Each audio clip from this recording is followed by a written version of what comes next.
Welcome to my online classroom. Today we are going to discuss the flowchart of class 9, Civics Chapter-1, Democracy in the Contemporary World. So under these, the important headings I have mentioned here, according to that we are going to read the whole concept of this chapter, just like you can see here. First heading we have introduction under the flowchart. Second we have definition of democracy. Next we have chief characteristics of democracy. Difficulties which people face in non-democratic countries.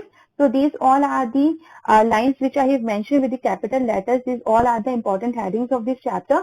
And under that, whatever sub-headings are there that I have also mentioned. Let's see. And after that, we are going to discuss actually what we are going to read under in this headings. So next we have difference between democratic and non-democratic countries. Effects of democracy in the contemporary world. After that, of course, here case study is be given related to different countries like the Chile, like the Poland, Portugal, Myanmar, and Nepal. After that, phases in the expansion of democracy, we have some subheadings like it is the best form of government, freedom of speech, people are free to elect their government, people are free to be elected, democracy ensures socio-economic equality, external changes also play a vital role in the establishment of democracy. Next we have democracy at the global level. It means international level, world level we can say. So here, should a democracy be established by external forces? And last heading of this chapter which we have in our flowchart, it is how far is it true that if every country becomes democratic, the world would itself become democratic. So now under this heading we are going to discuss what we are going to write or what we are going to understand in this chapter. So first of all, introduction is given. So of course, in introduction in this chapter, we will study about democratic and non-democratic countries and the reasons for the adoption of democracy by a majority of the countries. Next heading we have definition of democracy. So in the words of Abraham Lincoln, a US president, we can say he has defined this democracy as the government of the people, by the people, and for the people. After that also, like if you're going to describe this word democracy, so democracy has been defined differently by different scholars. In fact, democracy comes from a Greek word demokratia. In Greek, demo means people and kratia means rule. So by this, adding these two words, we can say that democracy means the rule of the people. So this is the correct definition of democracy. Next, we have chief characteristics of democracy. So of course, in these chief characteristics or the features we are going to discuss about of the democracy, just like we very well know in a democracy, rulers elected by the people take all the main decisions and there is none above them to direct or guide. Next we have in a democracy, elections are held regularly on the basis of universal adult franchise. Next we have in a democracy, all the people without any discrimination of caste, creed, color or sex are given this choice and opportunity on an equal basis. So these are the main features of the democracy which we have to remember here. And of course, when I am going to explain the chapter line to line, there you will get the full description, full explanation of this chapter. After that, we have the next heading, the difficulties which people face in non-democratic countries. So of course, in non-democratic countries, what kind of problem the people face there? Actually, in this kind of countries, people, they don't have right to criticize the government. Even the people, they don't have right to choose their government. And in non-democratic countries, the rule of the king or the so-called military rule prevails and the question of elections does not arise. Next we have, like in non-democratic countries, the workers are not allowed to form their independent trade unions. So these kind of problems are going to be faced by the people, those who live in these non-democratic countries. After that, we have the difference between democratic and non-democratic countries. So of course, whenever difference is there, so if we are going to complete the democratic countries, so automatically we can learn the non-democratic countries because whatever we have in democratic, so just opposite of that we have in non-democratic countries.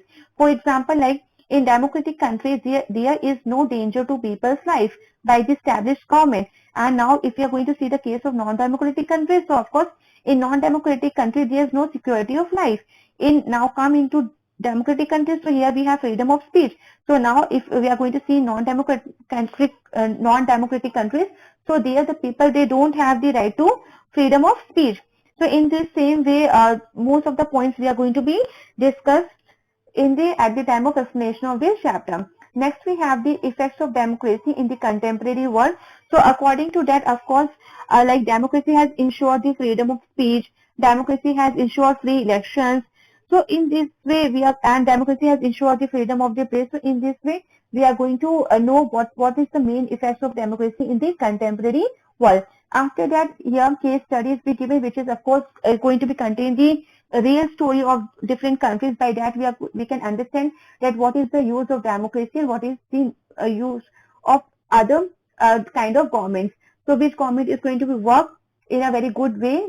This this is example we can understand what is the importance of democracy in our life. So first case study which we have in our book, that is the story of Chile. So in the Chile, actually what the concept is with here, why democracy is the best form of government can be best understood when we see the people rising against military dictatorships, and they did not sit idle till they had established democratic governments in their country. One such country is Chile, situated in the south part of South America. Next, we have the example of the Poland. In Poland, in Europe, there was dictatorship of one political party, that is the Polish United Workers' Party. No other party was allowed to contest the election. So regarding of this, we are going to read this case study, what was the problem in this country. After that, we have next Portugal.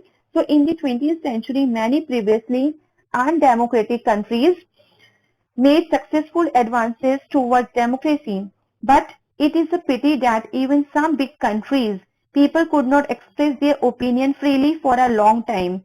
One such country is Portugal in Europe. After that, next we have the Myanmar. So Myanmar, formerly Burma, got its independence in 1948. It started its journey as a democratic country, but soon in 1952, the democratic rule ended there when there was a military coup in that country. Next, we have the case study of Myanmar we have done. After that, next case study we have, that is Nepal. So in the 1990s, the king there gave up many of his powers and agreed to be guided by the elected representatives of the people.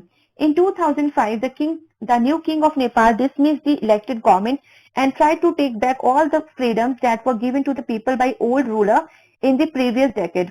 But since then, Nepal is under turmoil and the Mois have turned against the new ruler. The king is thus under pressure to restore democracy in that country and act as a constitutional monarch.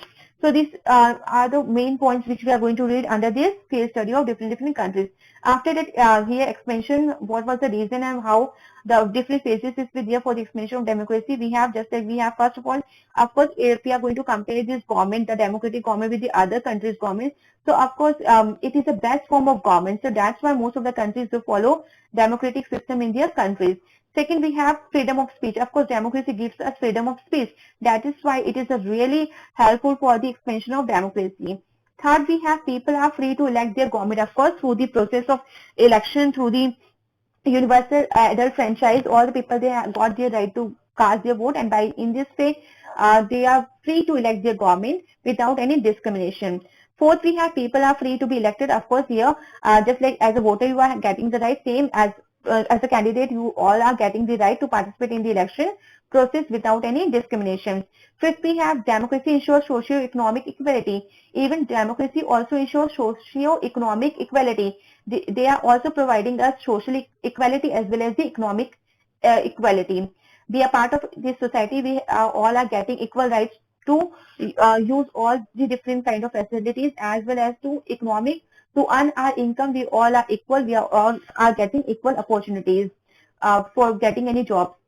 Sixth, we have external changes also play a vital role in the establishment of democracy. Sometimes external changes also play a very important role, just like not only internal development but also many external developments like the Second World War, decolonization and collapse of the Soviet Union in 1990 also helped democracy. So maybe any negativity is there. So of course we have to find out the positivity, and by that we can understand, of course, democracy plays a very important role in our life. Next, we have the main heading of this chapter. It is democracy at the global level. So, of course, we are going to understand what is the role of democracy plays at the global level. Next, we have should democracy be established by external forces also. So, of course, here Just like we can say that democracy that is evolved through the long struggle of its people is closer to the idea of democracy because it creates no bad taste. The people have made sacrifices to achieve democracy, so they know its value and they would do anything to guard it from all dangers. Even it is said that external help to promote democracy has not proved quite useful. It has proved dangerous both for the interest of the people and for the interest of their country. So by this way we are going to be understand how democracy is established by external forces.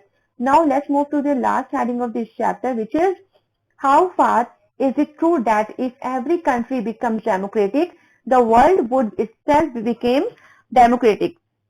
So of course here, just like we very well know, most of the authors do not agree with this view. They hold the opinion that expansion of democracy within nations has not led to greater democracy at the international level. They give the following arguments in support of their view. So here we have some important arguments, like whereas democracy has given solace to the people in the national level, but in the international level it has failed to do so because the democratic spirit is not there. Next, take another example of the International Monetary Fund. Here too, the string is held by the G8 countries like USA, Russia, UK, France, Germany, Italy, Canada and Japan, because they contribute most and they are weighed by how much they contribute to the International Monetary Fund. So by all this, it is clear from the above discussions that whereas more and more nations are becoming democratic, the international organizations are becoming less democratic. But if the world has to become more democratic, equal participation of all the member nations should be ensured. So basically, the meaning of democracy is that equality. It provides equality to everyone without any discrimination. So of course, democracy means like it is as a government of the people, by the people and for the people. So this we have to remember again, like the democracy word is derived from the Greek language word demokratia, where demo stands for people and kratia means rule. So rule of the people, actually this is the correct meaning of democracy. So in this way we have done this flowchart, and very soon you will get the video of explanation of this chapter, each and every line. So please comment me if you have any query related to this flowchart. Now thank you everyone, and please like, share and subscribe this channel for more updates.